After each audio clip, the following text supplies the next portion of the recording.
ایسے عظیم الشان قائد کہ جن کے بارے میں اللہ کے نبی نے ارشاد فرمایا لو کان بعدی نبی لکان عمر، اگر میرے بعد نبی ہوتا وہ عمر بن خطاب ہوتا۔ یہ عظیم الشان مرتبہ ملنے والا شخص جس کے بارے میں اللہ کے نبی دعا فرما رہے اور کیا ارشاد فرما رہے، یا اللہ اللہم اعز الاسلام بعمر بن الخطاب، یا اللہ عمر بن خطاب کے ذریعے سے اسلام کو عزت عطا فرما، یا اللہ عمر کے ذریعے سے اسلام کو عزت عطا فرما۔ اور عمر بن حشام، ابو جہل کا اپنا نام عمر بن حشام تھا، اللہ کے نبی دونوں کے بارے میں دعا کر رہے، لیکن حضرت عمر بن خطاب کے حق میں حضور علیہ السلام کی یہ عظیم الشان دعا قبول ہوتی ہے۔ یاد رکھے مسلمان مٹھی بھر تھے، مسلمان حرم میں جا کر عبادت نہیں کر سکتے تھے، وہ چھپ کر عبادت کرتے تھے، لیکن حضرت عمر کا اسلام لانا کہ مسلمانوں کے اندر دلیری شروع ہو گئی، شجاعت بیٹھ گئی، وہ 40-41 افراد کا مجموعہ، یہ چھوٹا سا طائفہ، یہ جماعت جو چھپ کر جو ہے وہ عبادت کرتی تھی،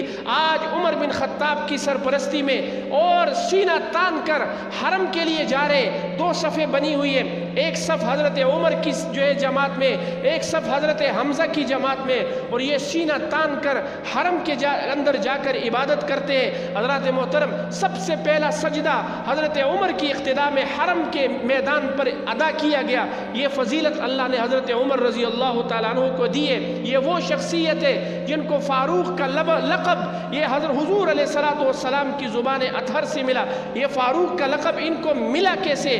آپ کو ایک ضابطہ قاعدہ اور نقطہ بیان کرتا چلوں۔ قرآن میں اللہ رب العزت نے قرآن کا ایک نام الفرقان رکھا ہے اور حضرت عمر کا لقب فاروق ہے، دونوں میں ملتا جلتا، اور دونوں کے اندر جو ہے آپس میں ربط کس بنیاد پر ہے؟ قرآن باطل کو حق سے جدا کرتا ہے، حق کو باطل سے جدا کرتا ہے۔ حضرت عمر رضی اللہ تعالیٰ عنہ کی یہ شان ہے کہ حضرت عمر رضی اللہ تعالیٰ نے حق کو باطل سے جدا کر دیا، حق اور باطل کا جو ہے آپس کے اندر جدا کر دیا۔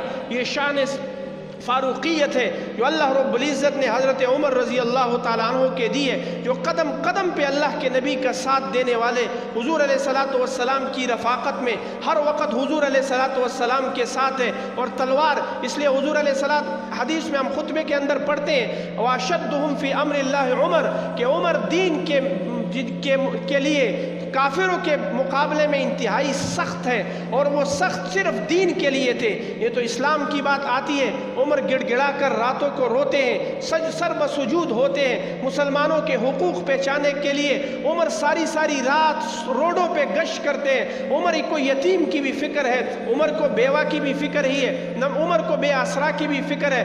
عمر کبھی جا رہا ہے اپنے کاندھے پر بوجھ رکھ کے آٹے کا، کہ راستے میں جو ہے وہ مسافر کا جو ہے وہ بیٹھے ہوئے ہیں اور ان کے پاس راشن نہیں ہے، وہ اپنے غلام اسلم سے کہتا ہے، حضرت اسلم کہتے ہیں میں نے حضرت عمر سے کہا یا امیر المؤمنین یہ بوجھ میرے کندھوں پہ رکھ دو۔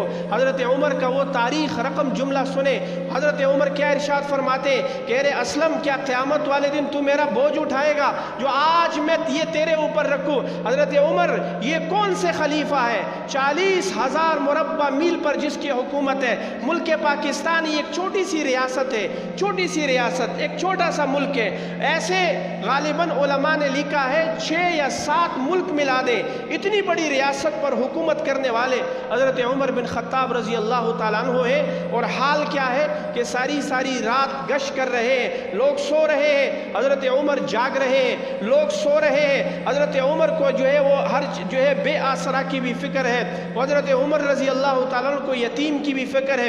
یہ فکر اور یہ چیز جو ہے ہمیں صحابہ کرام سے ملی ہے، اس لیے حضور علیہ السلام کی جو ہے یہ مراد رسول ہے حضرت عمر رضی اللہ تعالیٰ عنہ، اللہ کے نبی کی مراد ہے، اللہ کے نبی کی چاہت ہے، اللہ کے نبی کی مراد حضرت عمر رضی اللہ تعالیٰ عنہ۔ ان کے فضائل اتنے زیادہ ہے، اگر میں بیان کرتا چلا جاؤں وقت ختم ہو جائے، اگلا جمعہ بھی ختم ہو جائے، لیکن میں نے چن کر کچھ احادیث حضور علیہ السلام کی، آپ علیہ السلام کی حضرت عمر رضی اللہ تعالیٰ عنہ کے حوالے سے آپ کے سامنے رکھی۔ کی ہے کہ حضور علیہ الصلوۃ والسلام حضرت عمر کی شان بیان کر رہے ہیں، اور کیا کہہ رہے ہیں کہ میں جنت میں گیا، میں نے ایک محل دیکھا، اس کی ایک اینٹ زمرد کی، ایک یاقوت کی، ایک مرجان کی۔ میں نے کہا یہ کس کا محل ہے؟ کہا قریشی کا محل ہے۔ میں نے جبریل امین سے پوچھا اے جبریل میں بھی قریشی ہوں، کیا یہ میرا محل ہے؟ کہا نہیں، آپ کے غلام حضرت عمر کا محل ہے۔ یہ وہ عمر ہے کہ جن کو شیطان دیکھ کر اپنا راستہ بدل لیتا ہے۔ حضرت عمر رضی اللہ تعالیٰ عنہ جس راستے پر جا رہے ہوتے،